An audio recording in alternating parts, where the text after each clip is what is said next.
श्री परमात्मने नमः।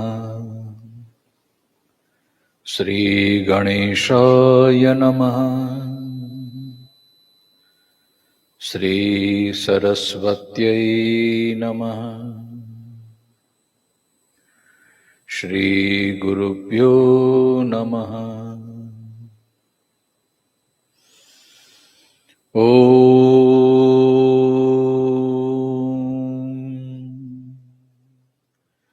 नमो भगवते वासुदेवाय।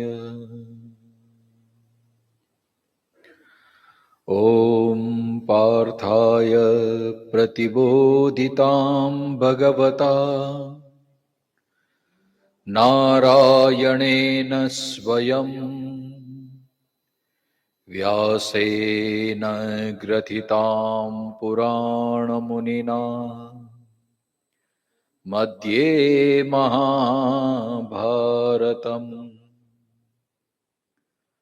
अद्वैतामृतवर्षिणीं भगवतीम् अष्टादशाध्यायिनीम् मम्बत्वामनुसन्दधामि भगवत् गीते भवद्वेषिणी।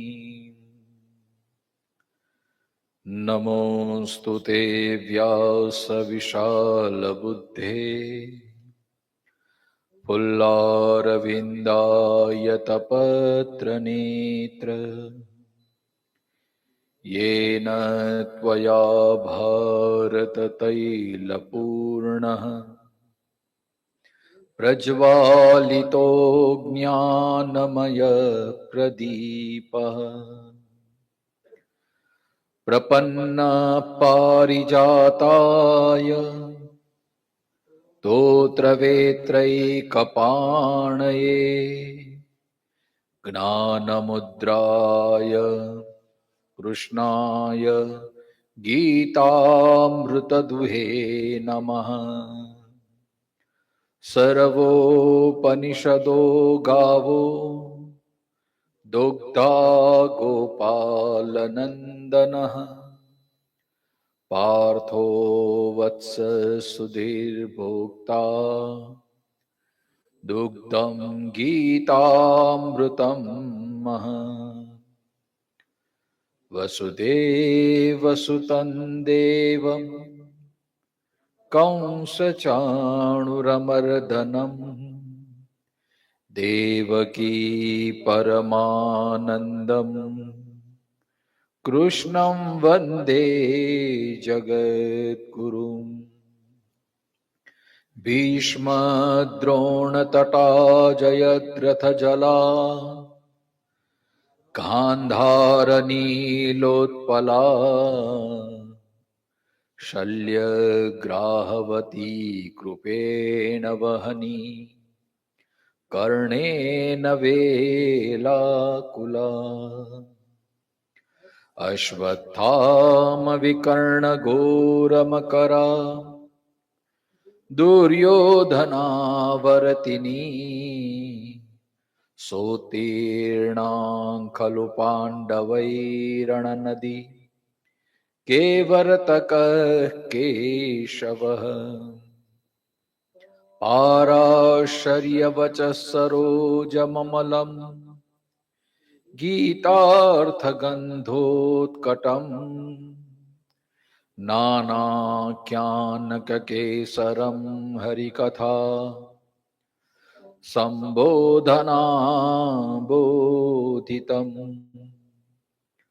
लोके सज्जनषट्पदैरहरः पेपीयमानं मुदा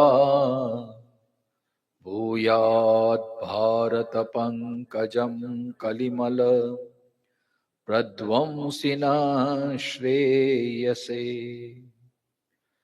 मूकं करोति वाचालं पंगुर्लंघयते गिरिं यत्कृपातमहं वन्दे परमानन्दमाधवम्। यं ब्रह्मा वरुणेन्द्ररुद्रमरुतः स्तुन्वन्ति दिव्यैस्तवैः वेदैः साङ्गपदक्रमोपनिषदैर्गायन्ति यं सामगाः। ध्यानावस्थिततद्गतेन मनसा पश्यन्ति यं योगिनो यस्यान्तन्न विदुः सुरासुरगणा। देवाय तस्मै नमः, देवाय तस्मै नमः। श्री कृष्ण कन्हैया लाल की जय। स्वामी श्री प्रेमपुरी जी महाराज की जय।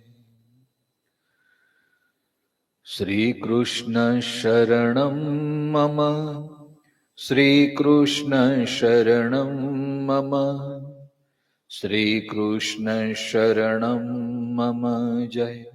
श्री कृष्ण शरणं मम, श्री कृष्ण शरणं मम, श्री कृष्ण शरणं मम, श्री कृष्ण शरणं मम जय।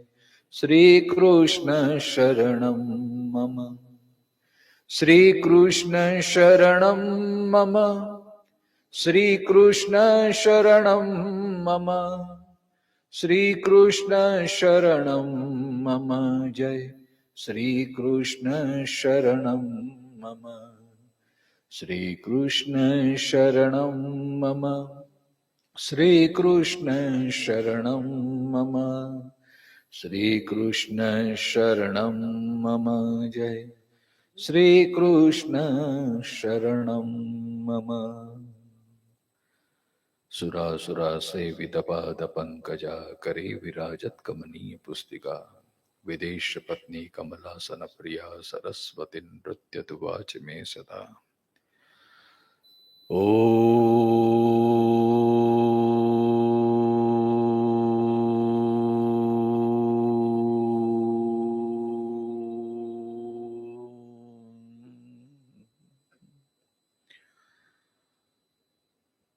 आइए आज भगवान तप के बारे में हमें बताएंगे।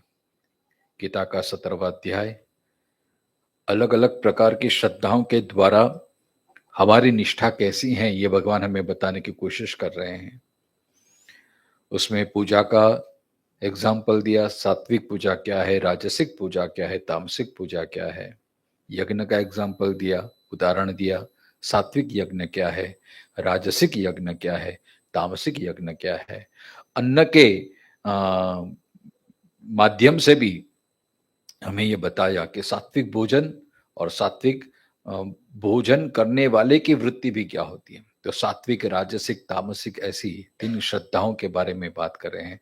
और अब एक अनूठा विषय भगवान लेके आए हैं, क्योंकि आगे भगवान ने कहा है कि जब हम तप के बारे में सोचते हैं तो हमें ऐसा ही कुछ ज्ञात होता है, जैसे हमने पुराण में पढ़ा होता है कि जैसे घर बार छोड़ के जंगल में जाना होता है, हाँ?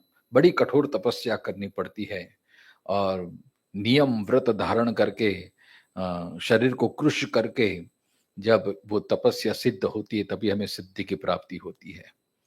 लेकिन हम गीता का अभ्यास करें तो भगवान तो कहते हैं कि शरीर को कृश करके, शरीर को त्रास दे के जो भी तप किया जाता है वो तामस प्रकार का हो जाता है, क्योंकि वहां पे प्रभु को प्राप्त करना है तो शरीर को कष्ट देने की जरूरत नहीं है। भगवान का ये स्पष्ट भाव है।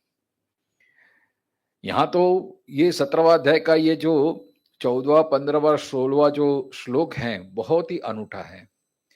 बहुत ही सरल हैं। भगवान ने तप की जो विशिष्ट एक व्याख्या की है अपने आप में बहुत ही मधुर है, क्योंकि घर में रह के भी, गृहस्थाश्रम में रह के भी हम सच्चे तपस्वी बन सकते हैं। आइए समझिए कृष्ण की दृष्टि में कृष्ण के भाव क्या हैं, भगवान योगेश्वर के भाव क्या हैं तप के बारे में। तो आइए पहले उनका 14वां श्लोक का पारायण करें हम। सबसे पहले शरीर के तप की बात कर रहे हैं भगवान। अथ इदानीं तपः त्रिविधम उच्यते, मतलब शंकराचार्य जी कहते हैं कि अब 3 प्रकार के तप की बात कर रहे हैं भगवान। देवद्विज गुरु प्राज्ञ, देवद्विज गुरु प्राज्ञ, पूजनं शौचमार्जवम्, पूजनं शौचमार्जवम्, ब्रह्मचर्यम् अहिंसां च शारीरं तप उच्यते। ब्रह्मचर्यम् अहिंसां च शारीरं तप उच्यते। आइए उनका भाष्य पढ़े भगवान शंकराचार्य का। देवाः च द्विजा च गुरवः च प्राज्ञा च देवद्विज गुरु प्राज्ञाः तेषां पूजनम्, देवद्विज गुरु प्राज्ञ पूजनम्, शौचम आर्जवम रुजुत्वम ब्रह्मचर्यम अहिंसां च शरीर निर्वर्त्यम शारीरम शरीर प्रधानः सर्वै एव कार्य करणैः कर्त्रादिभिः साध्यम शारीरम तपः उच्यते। पंचैते तस्य हेतवः इति ही वक्ष्यति। 5 प्रकार के तप की बात की है। कौन से 5 प्रकार के? एक तो पूजन, किसका पूजन करना है? तो देव, द्विज, गुरु और प्राज्ञ, इन 3 का हमेशा पूजा करनी चाहिए। देव, द्विज, गुरु और प्राज्ञ, देव, द्विज, गुरु, प्राज्ञ 4, इनका पूजन करना चाहिए। देखो इसमें तप 2 प्रकार के होता है, एक बाह्यांतर और आभ्यंतर, एक आंतरिक तप और एक बाह्य तप। तो ये बाह्य तप की पूजन हम बाह्य रीति से कर सकते हैं, है ना। तो बाह्य तप का ये लक्षण है कि देवताओं की पूजा, द्विज माने ब्राह्मण की पूजा, गुरु की पूजा, प्राज्ञ की पूजा, ये होना चाहिए। फिर शौचम आर्जवम, शौच माने पवित्रता होनी चाहिए, पवित्र, और आर्जव माने सरलता होनी चाहिए। ये आंतरिक गुण है, ये आंतरिक तप है ना। शौच भी 2 प्रकार से होता है, एक आंतरिक शौच और एक बाह्य शौच। फिर ब्रह्मचर्यम अहिंसा, ये भी आंतरिक गुण है। तो 2 प्रकार के बाह्य, जो शुद्धि के लिए, बाह्य तप के लिए इनकी पूजा होनी चाहिए। देव, द्विज, गुरु, प्राज्ञ पूजनम। पूजन का अर्थ होता है रिस्पेक्ट होना, है ना। शास्त्र की पद्धति से तो पूजा अलग अलग प्रकार की होती है और अवश्य हम करते ही हैं। देवताओं की पूजा हम करते हैं, जो एक होती है मानसोपचार पूजा होती है, एक होती है पंचोपचार पूजा होती है, एक होती है षोडशोपचार पूजा होती है, एक होती है त्रिशोपचार, राजोपचार, अलग अलग पूजा के पद्धति के प्रकार होते हैं। तो आपकी जो श्रद्धा हो, जो भाव हो, इस प्रकार से पूजा करनी चाहिए।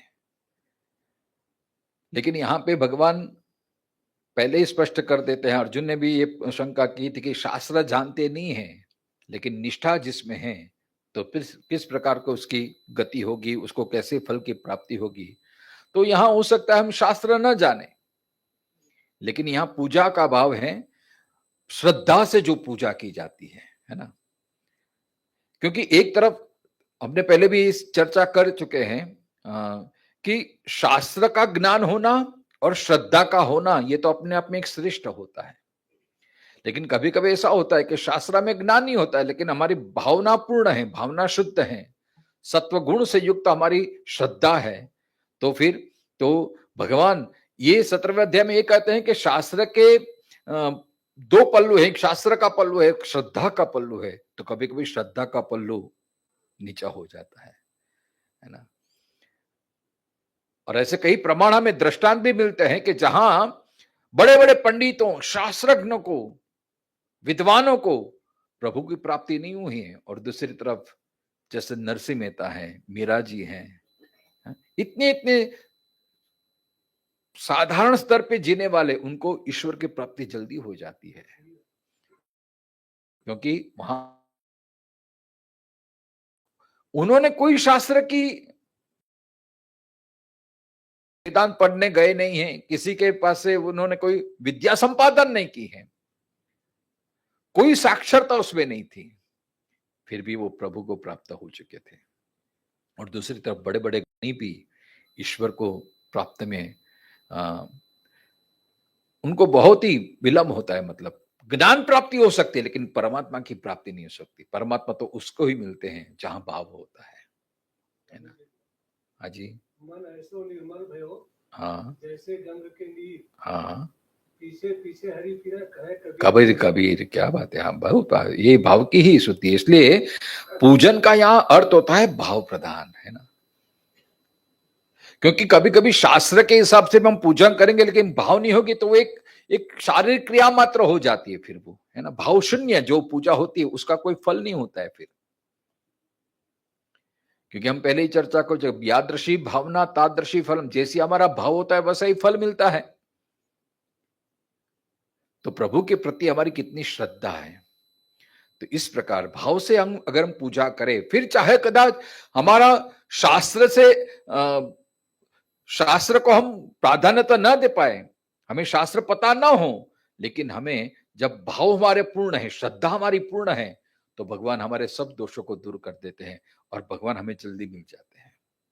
जैसे शबरी जी को कोई ज्ञात नहीं था, लेकिन उसके पास दो ही चीज थी, एक प्रतीक्षा थी और पूर्ण श्रद्धा थी। मेरे राम आएंगे, बस मेरे राम आएंगे। और जब आए और किस प्रकार उनका स्वागत किया, देखो भाव जगत में हमारे कथावाचक बड़े मधुर भाव से कहते हैं ना कि शबरी जी चक चक के बेर ईश्वर को खिलाती थी। अभी ये तो शास्त्र के विरुद्ध हो गया, ये तो पाप हो गया, हाँ, झूठापन हो गया। ये शास्त्र की दृष्टि से है तो ये दोष है। और लक्ष्मण जी तो क्रोधित भी हुए हैं, ये क्या कर रहे हैं शबरी जी, भगवान को, प्रभु को, मेरे बड़े भाई को ऐसे झूठे बेर खिला रही हैं। लेकिन राम ने इशारा कर दिया, कुछ बोलना मत, क्योंकि वहां भाव का प्राधान्य है। तो जहां भाव होता है वहां भगवान जल्दी जाते हैं। हाँ जी, हाँ, इसलिए वो वचन है ना, सबसे ऊंची प्रेम सगाई, दुर्योधन को मेवो त्याग्यो विदुर कर साग पाई। तो एक तरफ 56 भोग होते हैं बड़े बड़े। दुर्योधन ने कितनी तैयारी की थी, जब भगवान मीटिंग के लिए आए, विष्टि के लिए आए, और जैसे मीटिंग खत्म हुई तो भगवान चल दिए। दुर्योधन ने कहा, प्रभु जी आपके लिए इतनी सारी तैयारी की है, इतने सारे व्यंजन बनाए हैं, कुछ खा के कुछ पाके जाइए।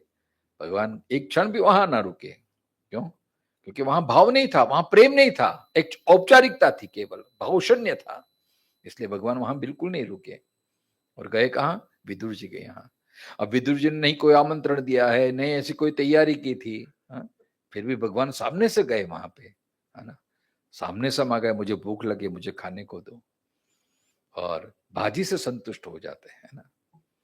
तो भगवान को जो विदुर की भाजी में जो स्वाद आता है, शबरी के बेर में जो स्वाद आता है, यशोदा के मक्खन रोटी में जो स्वाद आता है, वो भगवान को 56 भोग में नहीं आता है। क्योंकि वहां भक्ति है, वहां प्रेम है, वहां श्रद्धा है, वहां भाव है ना। तो भगवान भाव के भूखे हैं।